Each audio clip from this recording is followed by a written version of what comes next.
कहेगी कि एक युवती की सुंदरता की वजह से उसका पति युद्ध नहीं लड़ पाया था।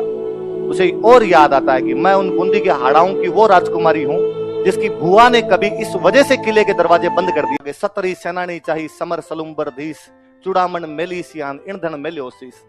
सतरी आगे वाला नंबर 13 इस बार डीपी देख ली है।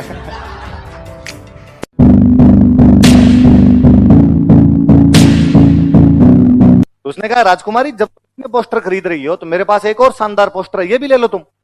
राजकुमारी ने कहा दिखाओ किसका है, और उसने एक बड़ा सा पोस्टर दिखाया। उसने ये कौन है? इनको नहीं जानती तुम? आलमगीर जहांपना औरंगजेब बादशाह मुगलिया सल्तनत दिल्ली के बादशाह औरंगजेब की फोटो है। उसने कहा अच्छा औरंगजेब ये है क्या, दे दे ये भी दे दे। उसने फोटो लिया, फोटो लेके सारे फोटो के उसको रुपए दिए, बुढ़िया को जितने फोटो थे वो बुढ़ी महिला को उसको रुपए दिए। फिर अपनी सहेलियां जो पास में बैठी हुई थी उन सहेलियों को उसने कहा कि ये फोटो है, इस फोटो पे सब जूतियां मारो। सब सहेलियों ने उस पर जूतियां मारी तो फोटो फट गया। फोटो फट गया तो उसने उस बूढ़ी महिला को दे दिया, और बूढ़ी महिला को उसके टुकड़े दे के कहा कि औरंगजेब को जाके दे देना, कहना चारूमती ने फाड़ा है। बुढ़िया दिल्ली गई, दिल्ली जाके उसने औरंगजेब को कहा कि साहब ये आपका फोटो है। चिंदी चिंदी कर दी इसकी। किसने? तो साहब को चारूमती नाम की राजकुमारी है रूपनगढ़ की, और उसने ये किया है। और कहा और है कि जाके तुम्हारे औरंगजेब को दिखा देना। और तौबा तौबा, मैं तो बता भी नहीं सकती कि लड़कियों की कैसी कैसी गालियां निकाल रही थी आपको। औरंगजेब को बड़ा गुस्सा है। औरंगजेब ने कहा अच्छा। औरंगजेब ने हाथों हाथ रूपनगढ़ के लैंडलाइन पर फोन किया कि मैं इतनी तारीख को चारूमती से ब्याह करने के लिए आऊंगा। रूपनगढ़ वालों की क्या औकात की औरंगजेब को मना करते हैं। औरंगजेब को मना करे 2 मिनट में ईंटें उखाड़ के रख दिया। उन्होंने कहा साहब आओ, उससे 2 दिन पहले मिस कॉल करना, हलवाई बिठा लेंगे, और तो क्या ही करें। यह बात चारूमती को पता चली कि मेरी शादी किससे करने जा रहे हैं, औरंगजेब। उसने अपने भैया को, पापा को मना किया कि ना मैं औरंगजेब से शादी नहीं करूंगी। और तुम किससे पूछ के मेरी शादी औरंगजेब से कर रहे हो? भैया ने कहा तू किससे पूछ के पोस्टर फाड़ रही थी? तेरे चक्कर में कांड हुआ है। ना पोस्टर फाड़े, ना कोई लफड़ा हो, ना औरंगजेब धमकियां दे, ना अपने को ब्याह करना पड़े। और उसने कहा कि आप कर दिया हो तो कर दिया, पर मैं ब्याह नहीं करूंगी औरंगजेब से। भैया ने समझाया कि देख तू नहीं करेगी, औरंगजेब अटैक करेगा। औरंगजेब अटैक करेगा तो जनता की लड़कियां उठा के ले जाएगा। सेना जो आएगी खुरंजी करेगी, लूटमार करेगी, साधारण जनता की लड़कियां उठा के ले जाएंगे। राजा का पहला कर्तव्य जनता बचानी होती है। और यदि जनता की लड़कियों को नहीं बचा पाएंगे तो फिर मतलब ही क्या है? इन सब को बचाने के लिए जरूरी है कि एक तेरा ब्याह उसके साथ कर दिया जाए। उसने कहा यदि तुम मेरी रक्षा नहीं कर सकते ना तो मैं खुद कर लूंगी। तो भैया को गुस्सा है। भैया ने कहा कर ले, तो जो करे तेरे मन में वो आए। पोस्टर भी तुम अपने हिसाब से फाड़ रही थी, रक्षा भी अपने हिसाब से कर ले। अब चारूमती सोचेगी कौन रक्षा कर सकता है।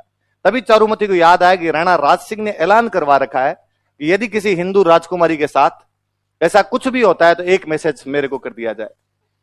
पहले तो उसने कहीं से राज सिंह जी के व्हाट्सएप नंबर का बाड़े फिर राज सिंह को उसने मैसेज किया, फूल तुम्हें भेजा है खत में, फूल नहीं मेरा दिल है। उसने लिख के भेजा कि राणा राज सिंह जी, औरंगजेब मुझसे जबरदस्ती शादी करना चाहता और मैं औरंगजेब से शादी नहीं करना चाहती। जिस प्रकार भगवान कृष्ण जरासंध के खिलाफ रुक्मणी को उठाकर ले गए थे, कुछ उसी प्रकार आप मुझे औरंगजेब के खिलाफ उठाकर ले जाइए और मुझे अपने चरणों की दासी बना लीजिए। ऐसे मैसेज राज सिंह के पास आते ही रहते थे। राज सिंह ने पहले डीपी चेक की,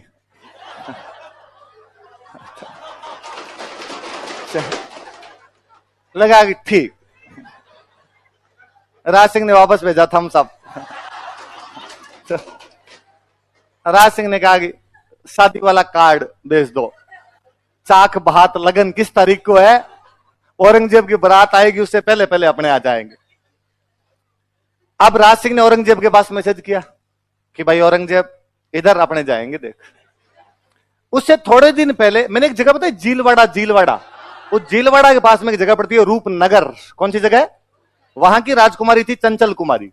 उस चंचल कुमारी से भी औरंगजेब ब्याह करना चाहता था। राज सिंह पहले जाके करके आ गया तो औरंगजेब बिफर गया। औरंगजेब ने कहा ये क्या तरीका हुआ, वहां भी तू यहां भी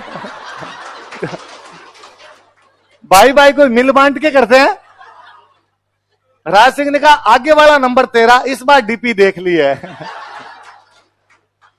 अब कंट्रोल नहीं है, देख तुम, यहां ब्याह मैं करूंगा, बाकी का देख लेंगे आगे, आगे 2 मौके तेरे को दे दिए जाएंगे। औरंगजेब ने कहा तो ठीक है, इस बार अपने तो भाई खुद के ईगो की बात है, और उसने यार मेरी फोटो फाड़ के फेंक दी थी, और इस बार अपने दोनों करेंगे लड़ाई, और जो लड़ाई में जीतेगा उससे ब्याह हो जाएगा। राशि ने कहा इसके लिए तो सिग्नल तोड़ ताड़ के तुम कहे वैसे वो वाली फीलिंग है अपने। तो औरंगजेब ने कहा मैं दिल्ली से आर्मी लेके आऊंगा, तू अपने मेवाड़ से आर्मी लेके आ जाना, और जो जीत जाएगा उससे ब्याह हो जाएगा। राशि ने कहा ठीक। अब भाई शादी का दिन नजदीक आया, शादी का दिन नजदीक आया तो अब लड़ाई करने जाना पड़े, तो सामंतों को सबको इकट्ठा किया, बड़े बड़े मंत्री बिठाए, और मंत्रियों को बिठा के राज सिंह जी बड़े गंभीर मुद्रा में बोले कि एक अबला नारी अपने को पुकार रही है। मंत्री मन ही मन सोचे कि सर आपको हर तीसरी आजकल अबला नहीं लगती, इस मामले में थोड़े ज्यादा अग्रेसिव नहीं हो रहे हो आप। मंत्री वर्ग बोले तो क्या, मन ही मन बात सोचे बेचारे, हाँ हाँ बताओ साहब, राणा जी बताओ क्या करना है। कहा रूपनगढ़ की राजकुमारी चारुमती, औरंगजेब जबरदस्ती शादी करना चाहता है, और मैंने वचन दिए हैं कि मैं उसे शादी करूंगा, औरंगजेब को उसे शादी नहीं करने दूंगा। कर लो, क्या दिक्कत है इसमें, हमसे क्या पूछना है। कि नहीं, उधर से औरंगजेब की सेना आएगी और आपको लड़ने के लिए जाना पड़ेगा, तब तक लड़ना है जब तक मेरे फेरे नहीं हो जाए, मेरे फेरे होते ही मैं खुद आ जाऊंगा, पर जब तक मेरे फेरे नहीं हो औरंगजेब की सेना अजमेर क्रॉस नहीं करनी चाहिए, अजमेर वाली घाटी के अंदर रोक के रखनी है, उधर किशनगढ़ की तरफ आनी नहीं चाहिए। उन्होंने कहा साहब ठीक है, चिंता ही मत करो, सेना लड़ लेगी जाके, आप तो आराम से फेरे करना, आओ तो ठीक, नहीं आओ तो ठीक, औरंगजेब को हम अजमेर से आगे इंच नहीं बढ़ने देंगे। सेना तैयार। सेना का सेनापति कौन हो? सलुम्बर का सामंत, और सलुम्बर का सामंत इस टाइम जो था उसका नाम था रतन सिंह चुंडावत। क्या नाम था? खानवा के युद्ध में भी यहां के बंदे का नाम रतन सिंह था, आपको दूसरा रतन सिंह रहा होगा, 3-4 पीढ़ी बाद में नाम वापस आ जाया करते थे। रतन सिंह चुंडावत नाम का कोई लड़का था, वो सलुम्बर का सामंत बना हुआ। उसके पास मैसेज किया गया कि साहब आपको कल सुबह सलुम्बर की सेना लेके अजमेर जाना है, क्योंकि हरावल में तो कौन रहे, सलुम्बर रहे, तो आपको सलुम्बर की सेना लेके जाना है, तब तक अजमेर में घाटी के अंदर औरंगजेब को रोक के रखना जब तक कि राज सिंह जी रूपनगढ़ के अंदर अपनी शादी ना कर ले। जिस दिन रतन सिंह के पास ये मैसेज शाम को पहुंचा था कि कल आपको जाना है, उस दिन में खुद रतन सिंह का ब्याह हुआ था। इस रतन सिंह की शादी खुद की उस दिन हुई थी। ऐसे मैसेज आज दिन तक 2 ही लोगों के पास गए हैं, या तो रतन सिंह के पास या सुनील शेट्टी के पास। बॉर्डर मूवी में सुनील शेट्टी के पास गया था। आप में से ऐसा कौन है इसने बॉर्डर मूवी नहीं देखी? ऐसे कौन कौन लोग हैं जिन्होंने बॉर्डर मूवी नहीं देख रखी? ए भगवान, आपको तो जीने के अधिकार ही, मेरा बस तो करे तो मैं श्राप दे दूं। आप आज ही घर पे जाके कौन सी मूवी देखोगे? जिन्होंने देख रखी हो उसका रिवीजन करो। अरे बॉर्डर कल्ट मूवी है भाई इंडियन सिनेमा की, वो नहीं देखी तो क्या देखी? पहले हमारे छोटे शहरों में तो वैसे लगा करती थी, दर्शकों की मांग पर एक बार फिर से 3 दिन के लिए बॉर्डर दिखाई जाएगी, है ना। वो साइकिल वाला घूमता था संदेश से आते हुए गाता हुआ, तो बॉर्डर मूवी वो है भाई, बॉर्डर देखनी है। तो या सुनील शेट्टी के पास मैसेज आया था या रतन सिंह के पास मैसेज। रतन सिंह ने जैसे मैसेज पढ़ा कि कल सुबह आपको युद्ध करने के लिए अजमेर जाना है, रतन सिंह ने कहा आपने तो आज जाए कल जाए। राणा जी के डेली ब्याह ही होते हैं, मेरा तो एक बार हुआ है। जब उसकी रानी जो थी, जो रतन सिंह था उसकी रानी थी, बूंदी की हाड़ी रानी थी, सहल कंवर। क्या नाम था? बूंदी की थी। कहां की थी? और बूंदी में मैंने बताया था हाड़ा होते थे, तो हाड़ी रानियां हुआ करती थी। उसको बेचारी को पता चला, उस सहल कंवर को पता चला भाई मेरे पति जो सेनापति है उनके पास ये मैसेज आया है कि लड़ने के लिए अजमेर जाओ और मेरे पति मना कर रहे हैं। तो उसने समझाया रतन सिंह कि आपको ऐसे नहीं करना चाहिए, आप मेवाड़ के सेनापति हो और आप सलुम्बर के सामंत, और सलुम्बर वालों को ये ड्यूटी इसलिए मिली, ये राइट, ड्यूटी भी क्या कहा जाए, राइट, सबसे आगे लड़ने का, सेनापति बनने का, इसलिए मिला क्योंकि आपके फोर फादर चुंडा ने कभी प्रतिज्ञा की थी कि वो राजा नहीं बनेगा बल्कि अपने सौतेले भाई को राजा बनेगा, और वो हमेशा मेवाड़ की सेना का क्या रहेगा, सेना। पीढ़ियों से ये परंपरा को आपके बढ़ के निभाते आए हैं, आप इस प्रकार मना नहीं कर सकते, आपको लड़ने के लिए जाना चाहिए। राणा जी ने जब संदेश भेजा है, आप राणा जी के संदेश को मना कैसे कर सकते हो? उसने कहा तू नहीं समझती, राणा जी के डेली ब्याह आते हैं, राणा जी अपने ब्याह के चक्कर में लोगों की सुहागरात कैसे खराब कर सकते हैं? राणा जी को भी तो कुछ सोचना चाहिए, मेरा आज ब्याह हुआ है।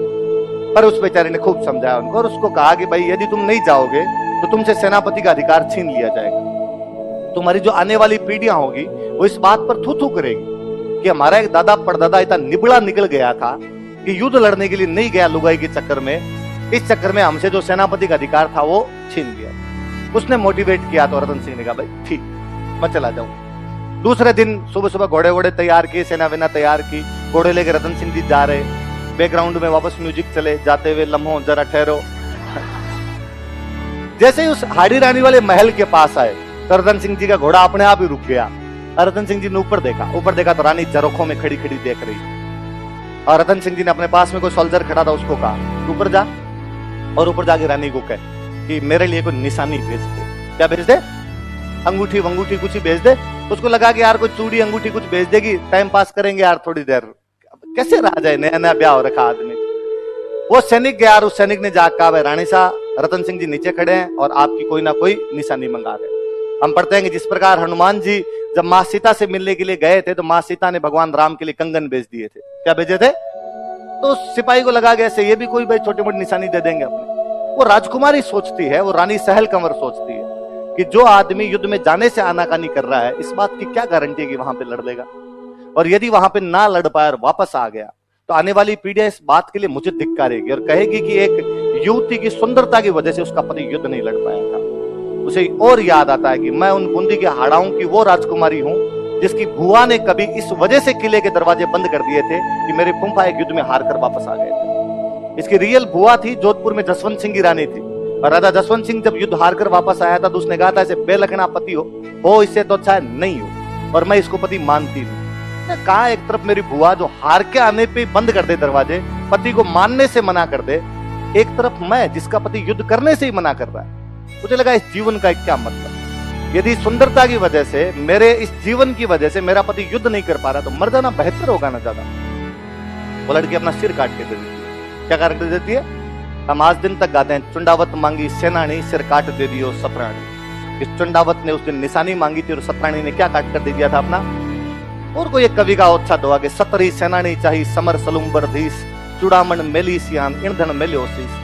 सतरी सेनानी चाहिए, उस सती से निशानी चाहिए थी। समर सलुम्बर धीस, समर मतलब युद्ध, युद्ध में जाते हुए सलुम्बर के सामंत ने अपनी पत्नी से निशानी मांगी थी। चुड़ामन मेलिसिया, चुड़ामन मतलब चूड़ियां कंगन, मां सीता ने तो कंगन भेजे थे जब निशानी मांगी थी। ईंधन मेल्योसीस, इसने तो सिर काट के दे दिया था। वो राजकुमारी कौन थी जो अपने पति की निशानी मांगने पे सिर काट के देती है? कौन थी? सहल कंवर थी। अब जब वो सिर नीचे ले जाके वो सिपाही जैसे गया, रतन सिंह ने देखा, तब तो रतन सिंह की बुद्धि आ गई कि यार गलती कर दिया। पर कहते हैं वो उसकी मुंडी इतना इतना सिर कटा हुआ था। रतन सिंह उसके जो राजकुमारी के बाल थे उन बालों को अपने यहाँ पे बांध लेता है। उस अजमेर वाली घाटी में क्या भयंकर लड़ता है वो। औरंगजेब की सेना को कदम आगे नहीं बढ़ाने दिया था। केवल सलुम्बर वालों ने उसने दिल्ली की सेना को पीट पीट के भगा दिया था यहाँ से। राज सिंह आराम से शादी वादी करके राजसमंद लौटे थे। एक दिन कभी राज सिंह चारुमती के साथ में राजसमंद की पाल पर बैठे हुए और अपने शादी से पहले की कहानी सुनाते हैं चारुमती को कि चारुमती हमारी जब शादी हुई थी तो उससे पहले पहले क्या क्या बातें हुई थी, किस प्रकार रतन सिंह और सहल कंवर को अपने जीवन का बलिदान देना पड़ा था।